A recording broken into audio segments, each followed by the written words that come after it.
Welcome to The Explainer. Today, we are looking at the ultimate survival guide for what is, hands down, the biggest pharmaceutical transformation we've seen since the advent of biologics.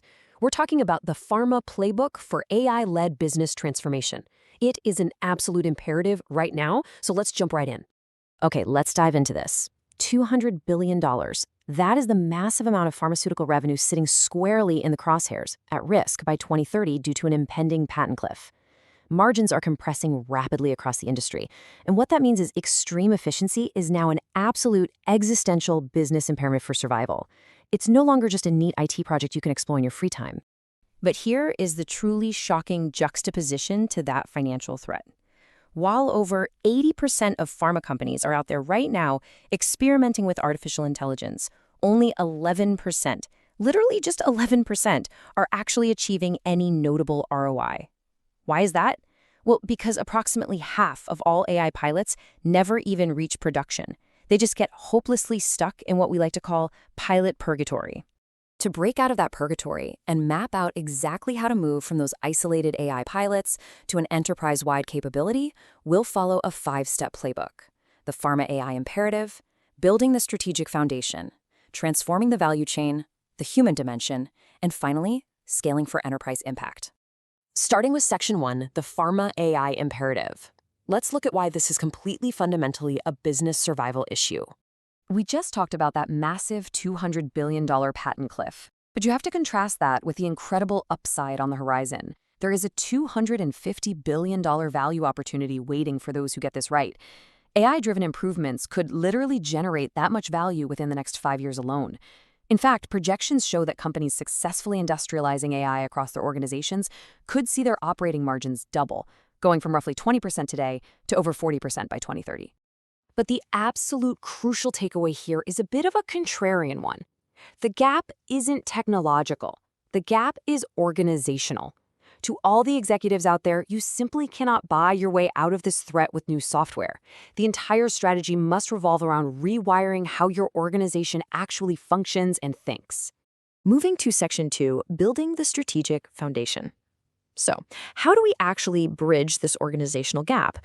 Well, it starts at the very top. Every successful pharma AI story begins with one non-negotiable ingredient: an unwavering CEO mandate. Take Sanofi CEO Paul Hudson and his all-in on AI vision as the perfect example. Top-down commitment is essential to prevent these initiatives from stalling out in middle management. The CEO needs to define outcomes at the board level, carve out dedicated budgets, set a real culture of experimentation, and, this is key, personally model its use. Now, what's really interesting about this slide is the hard, fast deadline staring us right in the face, August 2nd, 2026. That is when the EU AI Act's high-risk provisions become fully enforceable, and they carry catastrophic penalties of up to 7% of global annual turnover. 7%. And it's not just Europe tightening the belt. The FDA is already deploying agentic AI capabilities for its own pre-market reviews and to prep for company inspections. AI governance is suddenly a strict, high-stakes compliance discipline. To handle this regulatory pressure, you need a highly structured AI governance architecture. You've got distinct layers here covering policy, GXP validation, data governance, and performance monitoring. But I really want you to pay attention to the AI inventory. Most pharma companies right now don't even have a centralized list of their active AI systems. Building this registry isn't just bureaucratic red tape.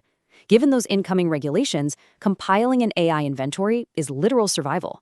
And this governance architecture is supported by the AI Center of Excellence, or COE. For mid to large pharma organizations, a hub-and-spoke model is definitely the way to go. Think of it as the organizational spine. It balances the high-speed innovation you desperately want with the rigorous governance you absolutely need in a regulated space.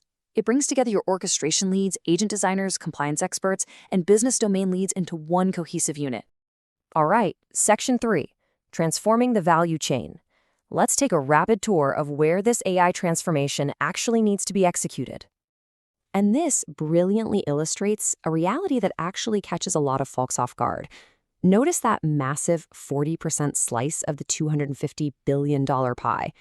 The surprising fact is that the largest yet most underutilized AI opportunity lies right on the manufacturing shop floor and in the supply chain, not just inside the R&D lab. That being said, the lab is absolutely still seeing massive, undeniable wins. In R&D and clinical operations, AI is fundamentally changing the game.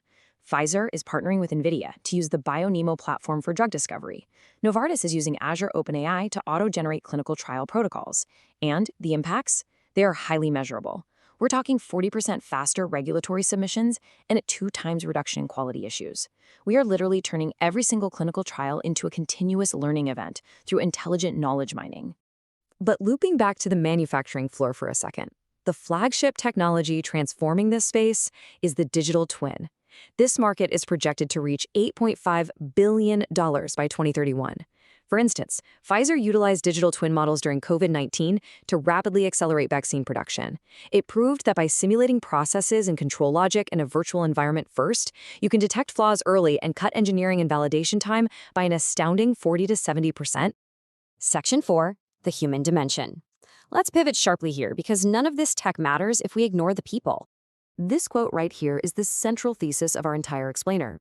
Only 10% of transformation effort is about the technology. 20% is about the model, and 70% revolves around people, behavior change, culture, and mindset. This is the primary reason why AI transformations derail. Resistance to change and lack of trust will kill your AI ROI faster than any software bug ever could. In fact, research shows roughly 70% of change initiatives fail because behavioral traps are ignored. There are 5 major traps that derail these initiatives. Take the rationality fallacy. That's when you overemphasize the logical business case, but totally ignore the emotional journey of your employees.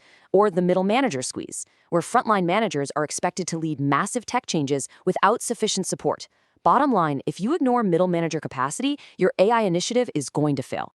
Let's move to and see how this builds into a solution. You prevent those traps by building a resilient workforce through a 3-layered upskilling sequence. Layer 1 is AI fluency for all employees. Layer 2 targets practitioner skills for specific functional roles.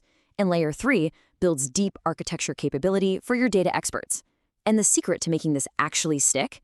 Tying this learning directly to real-time, inflate AI deployments so the education is immediately contextualized in their daily work. Finally, Section 5, scaling for enterprise impact. Let's look at the concrete timelines and KPIs you need. Here is a highly urgent 12-month AI operating blueprint. You've got to prove value quickly in the first 3 months with an MVP. Then connect your functions, but pay really close attention to month 7. This is the critical shift. This is where AI stops being funded as a temporary IT project and starts being funded and managed like a permanent, evolving business product. Now, successful organizations manage all 3 of these transformation horizons simultaneously. Horizon 1 optimizes today, Horizon 2 differentiates tomorrow, and Horizon 3 disrupts the future market. But here is a huge warning. Most pharma organizations overinvest way too heavily in Horizon 1 just to cut immediate costs. That leaves you incredibly vulnerable while your competitors are out there busy building the disrupted future of Horizon 3. So, to summarize this entire playbook, true transformation requires 5 structural pillars: the leadership spine, the data foundation, the technology platform, organizational capability, and governance. And I really want to emphasize this second pillar again. AI delivers exactly the quality of insight that the data feeding it can support. Your data strategy must always precede your AI strategy. Always. Which brings us to our final thought. The converging pressures of a $200 billion patent cliff and aggressive new regulatory deadlines mean standing still is simply no longer a neutral position. So, the defining question for every C-suite executive watching is this: are you going to keep treating AI as an isolated, interesting experiment, or are you ready to boldly architect it as an enterprise-wide capability? The playbook is clear. The choice is yours. Thank you so much for joining me for this explainer.